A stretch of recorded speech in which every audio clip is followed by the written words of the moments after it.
Keep your eyes and your heart open. Aliens are among us and are waiting to encounter you. You are listening to Mystery Media Group. Yay!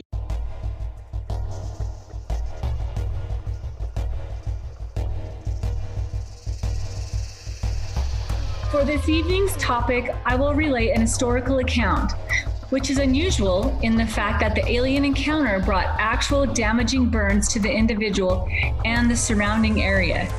To this day, this encounter remains unsolved and has not been able to be debunked. On a humid August night in 1952, Scoutmaster D.S. Sonny Divergers emerged burned and barely coherent from a dense palmetto grove in the South Florida Everglades. He claimed he had encountered an unidentified flying object that discharged a fireball, which left him singed and barely able to see. Captain Edward J. Ruppelt, chief UFO investigator for the U.S. Air Force, would later label the event the best hoax in UFO history. But the Divergers incident remains one of the most intriguing cases from Project Blue Book, the Air Force's now declassified investigations into UFOs, because it wasn't just a sighting incident, but one involving a purported attack. To this day, as I stated, it still remains unsolved. A series of investigations conducted by the U.S. Air Force between 1952 and 1969 was tasked with scientifically analyzing UFO-related incidents to determine whether they were a threat to national security. Some say the project was commissioned to find rational explanations for these mysterious phenomena to help quell a growing Cold War-era public hysteria over unidentified flying objects in the sky. UFO fever reached such intensity that in April of 1952, 4 months before Diverger's incident, Life magazine published a story called "Have We Visitors from Space?" As Ruppelt would later chronicle in his 1956 book, The Report on Unidentified Flying Objects, on the evening of August 19, 1952, hardware store clerk and Scoutmaster Divergers, 30, was driving a group of Boy Scouts home when he saw a bright light flash over a military trail near West Palm Beach, Florida. Thinking it may be a downed plane or car accident, Divergers pulled onto the shoulder of the highway so he could take a closer look. Armed with a machete and flashlights, he entered the Palmetto Grove near where he saw the lights, leaving the 3 scouts in the vehicle with instructions to alert the residents of a nearby farmhouse if he did not return in 15 minutes. According to the declassified documents, after about 4 minutes of hacking through the bush, Divergers entered a clearing in the grove. The first thing he described was an acute, nauseating smell, and then the feeling of somebody or something watching him. He next experienced a sensation of oven-like heat coming from above.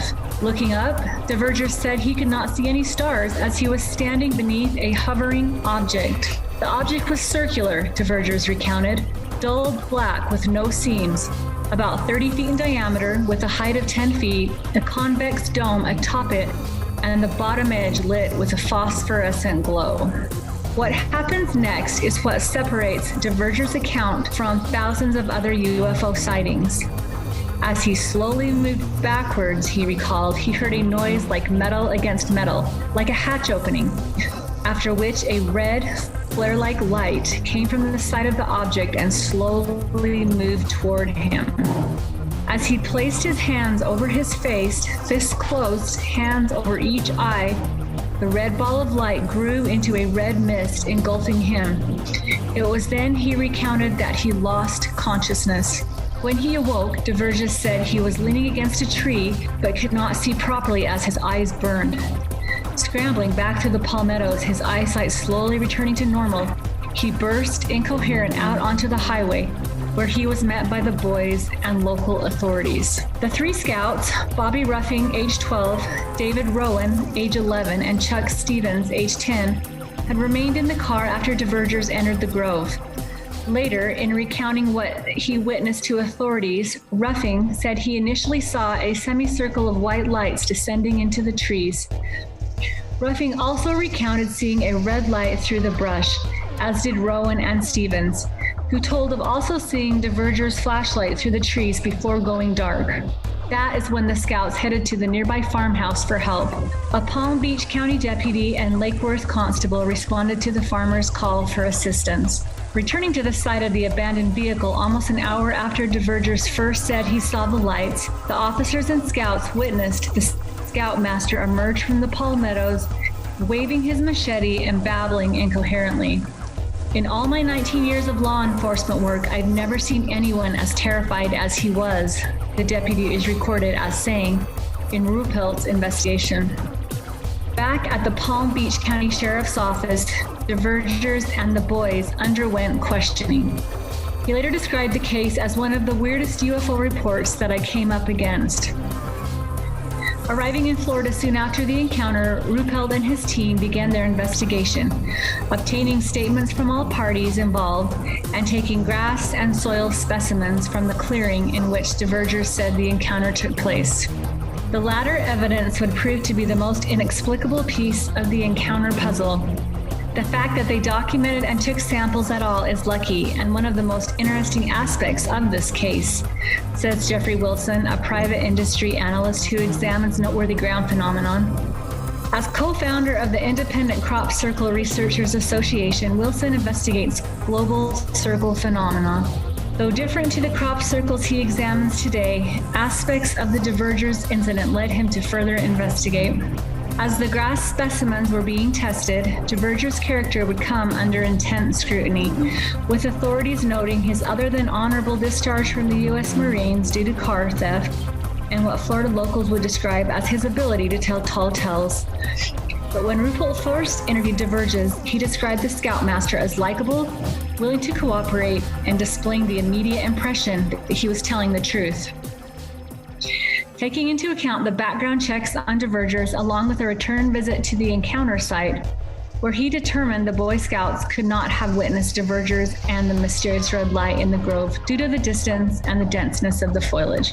Ruppelt would later call the entire event a hoax. Divergers was painted as an opportunist and media-hungry conman who sold his story to the American Weekly newspaper the following year. Though Ruppelt would come to believe the tale was fabricated and he and his team would come up with dozens of ways the event could have been staged, they never managed to prove the incident was, in fact, a hoax. Their biggest stumbling block, the grass samples taken at the site. After samples from the Florida clearing were sent to the Battelle Memorial Institute, agronomists made some interesting findings. Though the soil remained consistent, the root structure of the plants in question were charred black and the lower leaves had deteriorated as if by heat. The only way the lab could come close to duplicating the effect was to place live clumps of grass in a pan of sandy soil and heat it to about 300 degrees Fahrenheit. Though Wilson has witnessed singed grass in his investigations into ground phenomenon, it has always been an occurrence above the soil, never the roots, as the lab findings in the Divergers case indicate. Wilson says this is the only recorded example of such findings of which he is aware. Both Divergers and Ruppelt have both since died. The case remains unexplained, but according to Wilson, something unusual happened to the guy and the physical evidence backed him up. That's why I put the effort into checking this out. Why would you go to the trouble of faking something like this? And I really like this account because I feel like it's just very intriguing and you don't often hear of something bad happening when someone has an alien encounter. And I just thought it would be a fun episode to share with you guys tonight. Thanks for listening and keep your eyes on the skies. This is a production of Mystery Media Group. Yay!